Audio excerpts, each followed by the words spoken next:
If you're thinking about buying your first home, there's something that most people don't realize. What's up, guys? My name is Matt Stiffler, and I'm a realtor in Baldwin County, Alabama. And today I'm going to be telling you about why new construction could be a better option for first-time home buyers than a typical resale. So let's kick it off. Most first-time home buyers come to me with one of three problems. They don't have the money for a down payment, they think interest rates are too high, or they're overwhelmed by social media constantly telling them that buying a house is out of reach. I mean, seriously, how many times have you been scrolling and you see something about how house prices are at an all-time high, rates are through the roof, and that you should stop door dashing if you think you're going to buy a house anytime soon? But what most people don't realize is that builders are aggressively incentivizing to buyers right now, especially in Mobile and Baldwin County.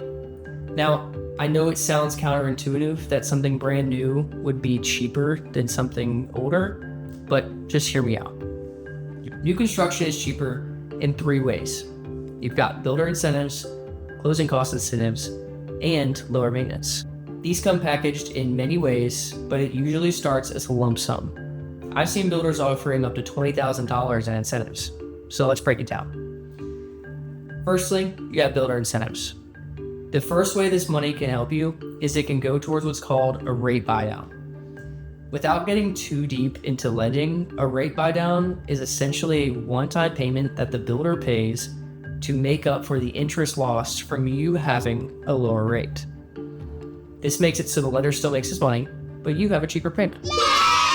The second way that this can be helpful is options. Options are upgrades to the home that the builder is willing to pay for, and my clients have gotten things like a free refrigerator, washer and dryer, blinds, but different builders offer different things. The point is, you can get a whole mess of free things when buying a house that you otherwise couldn't afford, thus keeping you from buying a house. Next, you've got closing cost assistance. When you buy a house, there's lots of people involved. There's usually two realtors, a mortgage company, a title company, inspectors, appraiser, and the list goes on. Now, unfortunately, all those people have to get paid. Yes, we don't do this for free. So you have what's called closing costs. It's a big net sheet where all the money is laid out and where it's supposed to go. This should not be more than about $10,000, but don't come at me when it is because every deal is different.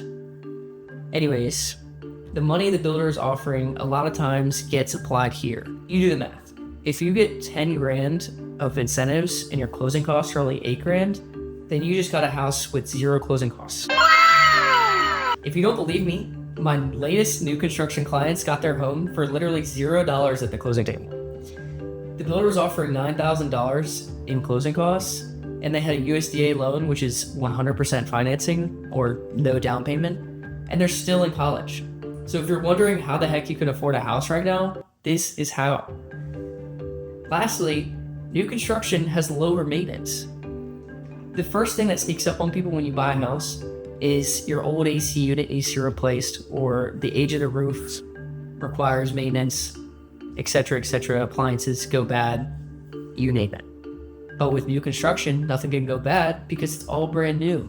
Furthermore, all of it's under warranty.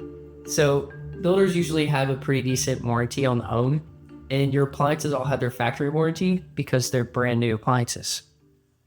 This is going to save you a lot of money in the event that something does happen.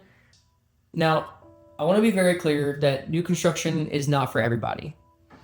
Oftentimes, the builders that are offering the huge incentives are spec builders, meaning they have predetermined layouts and a certain amount of options. So this can limit your choices, and it can lead to a neighborhood looking kind of repetitive. Another thing to consider with new builds is your lot sizes. Again, these builders are trying to maximize their profits, so they're dividing their lots as many times as possible, which shortens your yard space. And lastly, most of these neighborhoods are governed by an HOA, which is a set of rules or covenants that you're agreeing to abide by while you live there. This can be things like what you can build on a property, when you can put your garbage can out, and in some cases, how tall your grass can be. Now, none of these things are deal breakers because most communities have HOAs, and a lot of times a first-time buyer is not looking for 40 acres, right? I just wanted you to have the full picture. this is a good time to point out that this is why it's important to have a realtor, because we can get you the documents like covenants and restrictions beforehand, so you're not caught off guard by this stuff when you get into the house. But if you're even thinking about buying your first home, or if you just want to know what you could afford in today's market, you got to give me a call. The link in my description will bring you to my landing page with all my information. And if you even found this video a little bit helpful, subscribe to my YouTube channel, because I'm going to be posting a lot more videos like this breaking down the home buying process, as well as videos about Baldwin and Mobile County, like local lifestyle content. But until then, I'll see you next time.